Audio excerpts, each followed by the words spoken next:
Oi, gente, mais uma sexta-feira chegou e agora eu deixo definido aqui pra vocês que toda sexta-feira às 10 horas vai ter um estudo de caso novo aqui no canal. Então é isso. Também consegui consertar o probleminha que a gente tava aqui, né, que deu nervoso não só em mim, como em várias pessoas, mas é isso. Então vamos lá, já sabem, se inscrevam no canal, deixem seu like, comentem aqui o que vocês acharam do vídeo.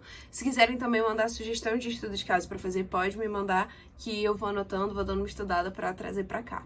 Então, basicamente é isso, vamos ao estudo de caso.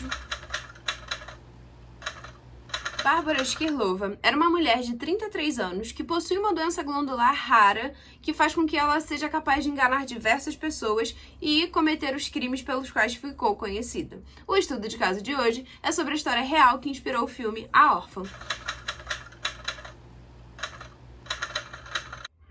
Bárbara nasceu em 1975 na República Tcheca. Ela tinha então essa doença glandular rara, denominada hipopituitarismo. Basicamente, isso faz com que o crescimento e desenvolvimento dela não seja como é o esperado. E aí, mesmo com mais idade, ela aparenta ser muito mais jovem do que realmente é. Ela passou uma boa parte da sua vida frequentando consultas médicas em ambientes hospitalares, justamente para investigar toda essa condição de saúde que ela tinha. Bom, então justamente por ela parecer mais jovem do que ela se aproveitava dessa situação para tirar vantagem. Só que em determinado momento da sua vida, ela começou a ser internada em clínicas psiquiátricas porque ela começou a desenvolver um comportamento muito mais agressivo e hostil. Então ela passou uma parte da sua vida nessas clínicas internadas e sob tratamento. Até um determinado momento que ela conseguiu ir fazer uma faculdade. E nessa faculdade ela conseguiu fazer algumas amizades e uma delas era a Katerina Mauerova. Agora eu vou falar para vocês um pouco sobre as irmãs Mauerova, que são Clara e Katerina. Bom, agora falando das irmãs Mauerova, Clara e Katerina, elas eram duas irmãs, onde Clara era a irmã mais velha, que nasceu em 1975. Nesse caso é bem difícil de encontrar datas, então eu só sei que a Katerina era a mais nova, mas eu não tenho a data de nascimento dela. Mas enfim, desde pequenas elas eram bem estranhas, no sentido de que elas diziam que elas tinham uma missão e elas tinham que fazer rituais, como se fosse uma religião que elas haviam criado, basicamente. Elas tinham uma coisa meio mística nelas, que elas sempre tinham. Elas sempre falavam sobre e tinham que cumprir esses rituais que chegavam até a terem algumas coisas um pouco mais voltadas para crimes até. Bom, então elas duas... Apesar de tudo isso, a Katerina foi para a faculdade, a Clara ela se casou e teve 2 filhos. Na faculdade, a Katerina conheceu a Bárbara, que eu vou falar daqui a pouco. Porém, agora eu vou falar um pouquinho da Clara. Então, a Clara, nesse casamento, ela teve 2 filhos, tudo ia relativamente bem, até que ela sentiu que ela precisava voltar a cumprir esses seus rituais, dessa sua religião, dessa coisa mística, que ela não estava conseguindo com o marido. Então, ela começou a ser um pouco mais agressiva com ele, ela começou a mudar muito o seu comportamento, e depois de um tempo, eles decidiram se separar. Ela ficou com a guarda dos filhos e se sentia muito sozinha na casa onde eles moravam. E junto a isso, a mãe delas acabou falecendo e deixando a casa como herança. Então, a Clara decidiu ir morar nessa casa com os filhos, porém ela se sentia muito sozinha ali e foi a casa que elas cresceram, então ela decidiu chamar a irmã para morar ali com ela. Então, a Clara e a Katerina iam morar juntas, porém, na época, a Katerina já estava morando com alguém que era a Bárbara, sua amiga de faculdade. A irmã não viu problema nenhum, então foi morar na casa. Clara, Katerina, Bárbara e os 2 filhos da Clara, que tinham 8 e 10 anos na época. Então, com as 3 morando juntas, mais as crianças, a Bárbara ela decidiu apresentar para elas um movimento Graal, que era uma religião, e ela tinha percebido que as duas elas já tinham essa religiosidade aflorada e que seria possível delas entrarem nessa viagem com ela. Então ela apresentou e basicamente o movimento Graal dizia que o homem ele podia chegar no paraíso dependendo do que ele fizesse aqui na Terra. Basicamente isso. E aí a Bárbara começou a moldar tanto a Clara quanto a Katerina para ficar do jeito que ela queria. E o que acontecia? A Bárbara, justamente por ter essa possibilidade de parecer ser mais nova, em diversos momentos ela fingia ser a filha da Clara. Ela chamava ela de mãe e coisas do gênero. E com isso ela começou a ter um ciúmes e uma inveja muito grande dos filhos da Clara. Porque a Clara cuidava muito bem deles, ela amava muito os filhos. E aí a Bárbara ela decidiu boicotar, digamos assim, os meninos. Então, qualquer coisa que acontecia na casa, a Bárbara dizia que a culpa era desses 2 filhos da Clara. E a Clara, ela ia acreditando em tudo. Então, no começo eram coisas bobas, de tipo, quebrou alguma coisa, sumiu alguma outra coisa. A Bárbara dizia que eram os meninos e a Clara colocava eles de castigo, brigava, enfim. E aí, nessa situação, foi ficando cada vez pior. A Bárbara foi botando a culpa neles em coisas cada vez mais graves, até que em um determinado momento a Clara não sabia mais o que fazer, afinal de contas, os castigos aparentemente não estavam funcionando porque os meninos continuavam agindo dessa forma errada, considerada errada por ela. Então, ela decidiu pedir um conselho justamente para quem? Para a Bárbara. E aí, a ideia que a Bárbara deu foi de pegar os meninos e colocar eles presos. Então, a Clara concordou, achou que isso realmente seria uma ótima ideia.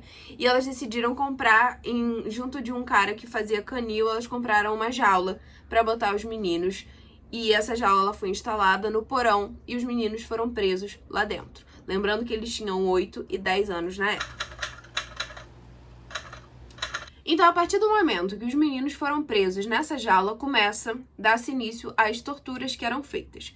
Bom, pra situar melhor, nessa jaula eles não tinham acesso à luz, banheiro, eles recebiam a comida que elas levavam, elas jogavam lá pra eles comida e água, porém eles não trocavam de roupa, eles não ficavam dias sem tomar banho, eles não tinham acesso ao banheiro, então eles tinham que fazer a necessidade deles ali naquela jaula mesmo. E eles ficavam ali 24 horas por dia, ok? Eles não podiam sair em situação alguma. Só que pra Bárbara isso ainda não era suficiente. Ela tava achando que aquilo ali ainda tava muito bom pra eles. E ela começou a convencer as irmãs de que elas tinham que torturar também aquelas crianças que estavam lá. E uma parte que é importante também dizer é que nessa religião que a Bárbara apresentou para elas, esse movimento Graal, elas faziam algumas reuniões. E essas reuniões aconteciam lá na casa delas. Só que os meninos estavam no porão e ninguém fazia ideia do que estava acontecendo lá embaixo. Essas reuniões iam diversas pessoas e ninguém fazia ideia. Então os meninos ficavam lá embaixo. Então, ok, a Bárbara decidiu que elas tinham que torturar e elas começaram de fato a torturar. Elas estavam muito convencidas pela Bárbara, ela conseguiu manipular elas muito bem. Não que elas já não tivessem essa predisposição. E aí elas começaram a fazer essas sessões de tortura com as crianças. Elas batiam, elas faziam sessões de afogamento, onde elas pegavam o rosto delas e afogavam, né, literalmente em baldes ou em recipientes que desse ali. Elas começavam a pegar o braço, eles pediam para os meninos botarem os braços para fora e elas queimavam eles com cigarro para deixar ali as marcas. Então as torturas eram assim e elas só iam piorando. Até que chegou um determinado momento que a Bárbara convenceu de que elas precisavam fazer um ritual específico para esse movimento Graal, que era que elas tinham que fazer cortes na pele dos meninos para deixar essas marcas e que isso era necessário e elas faziam. Então os meninos eles tinham marcas nesses braços e um determinado momento a Bárbara conseguiu chegar talvez na tortura maior que foi feita com os meninos, que foi de pegar o braço deles, cortar alguns pedaços, elas pegavam o sangue, misturavam com vinho, bebiam e serviam para esses convidados que iam lá. E além disso, a tortura maior que aconteceu, na minha opinião, foi o dia que elas chegaram lá nos meninos, cortaram pedaços da pele deles e comeram. Então elas tiveram atos canibalísticos na frente dos meninos. E, enfim, isso é bem pesado de se imaginar, de que eram crianças de 8 e 10 anos que estavam sofrendo isso da própria mãe e tia. A Bárbara não tinha nenhuma relação, mas era a mãe e a tia que estavam fazendo isso com eles. Até que um determinado dia, por um descuido delas de deixar a jaula um pouco aberta, os meninos conseguiram fugir. Porém, eles foram pegos ali por elas mesmas, foram jogados de volta lá na jaula, né? Provavelmente eles devem ter apanhado, enfim, com certeza elas não só jogaram eles lá, devem ter feito algo a mais. E aí a Bárbara teve a ideia, que foi o que salvou essas crianças, que ela teve a ideia de colocar câmeras para elas poderem vigiar. Então elas vão numa loja de artigos infantis e tal, e elas decidem comprar uma babá eletrônica, que elas colocavam a câmera lá, e elas podiam ficar vendo em qualquer lugar. E isso salvou esses meninos. Por quê? O vizinho da casa ao lado, e é importante dizer agora que eu falei dos vizinhos, que os vizinhos que perguntavam das crianças, a Clara, ela dizia que as crianças estavam passando um tempo com os pais. E ela tinha até algumas cartas falsas pra fingir que realmente eles estavam bem, estavam com o pai. Então, voltando, o vizinho da casa ao lado, ele instalou a mesma babá eletrônica, da mesma marca. E isso fez com que, em alguns momentos, ele ia ver pra ver como é que tava o seu filho, né? E aparecia uma imagem estranha, que eles não entendiam o que era, que eram crianças presas. Eles achavam que era um erro, o casal não sabia muito bem o que estava acontecendo, até que eles entenderam que aquilo era imagem real de algum lugar do que estava acontecendo. Então eles filmaram isso, levaram à polícia, e aí a polícia conseguiu rastrear, enfim, e no dia 10 de maio de 2007, eles invadiram a casa da Clara, da Caterina e da Bárbara, para resgatar esses meninos. Então eles chegaram lá no porão e se depararam com uma situação muito ruim, né? Tinha muito cheiro de urina, tinha sangue por todo aquele porão, o cheiro era bem forte, as crianças estavam muito magras, claramente desnutridas, elas não tinham acesso ao sol, então assim, elas estavam numa situação muito ruim. Porém, eles não encontraram apenas 2 crianças lá naquela jaula. Eles encontraram 2 crianças dentro da jaula e uma menina do lado de fora. Só que a menina ela tinha uma aparência muito melhor, então os policiais inicialmente eles imaginaram que essa menina tinha sido capturada recentemente. Só que essa menina não era uma menina, né? Era a Bárbara que estava se passando por uma menina ali que tinha sido raptada e que ia passar por toda essa situação. Então, no momento que eles resgataram, eles chamaram uma assistente social para cuidar da Bárbara, que se apresentou como a Nick, uma menina, uma criança. Eles pegaram, então, os 2 meninos, levaram para eles serem cuidados para os hospitais, e nesse momento, nessa confusão onde estavam prendendo a Clara e a Caterine, a Bárbara conseguiu fugir. Então, a Clara e a Caterina, elas foram presas, os meninos, eles foram levados para o hospital, foram cuidados e depois entregues ao pai biológico com quem eles passam a sua vida, né? E a Bárbara, ela sumiu, né? Ela viajou, ela conseguiu fugir do país, ela foi morar na Alemanha por um tempo, depois ela foi pra Noruega, onde ela foi adotada por uma família. Ela estava se passando por um jovem, por um adolescente de 12 anos aproximadamente, e ela viveu com essa família por 1 ano e meio. Lembrando que ela, na época, ela já tinha 33 quando aconteceu o crime e 35 quando ela estava com essa família. Até que ela foi descoberta por policiais, a família ficou extremamente chocada, porque eles não imaginavam isso.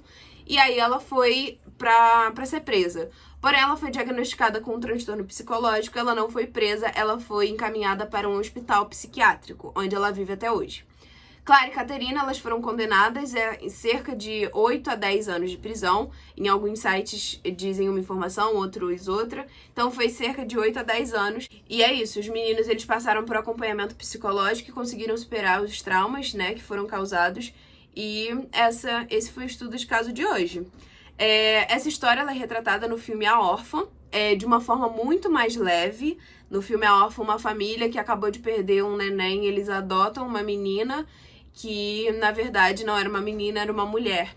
E só que nesse filme não rola nem metade dessas torturas que aconteceram e toda essa manipulação que a Bárbara conseguiu fazer com as irmãs. Então é isso, gente. Esse foi o estudo de caso de hoje. Já sabem, deixem seu like, se inscrevam no canal, me sigam no Instagram que eu vou deixar aqui embaixo pra vocês. E se quiserem que eu faça algum estudo de caso, é só me mandar pelo Instagram ou deixar aqui nos comentários. É isso. Beijo, tchau, tchau.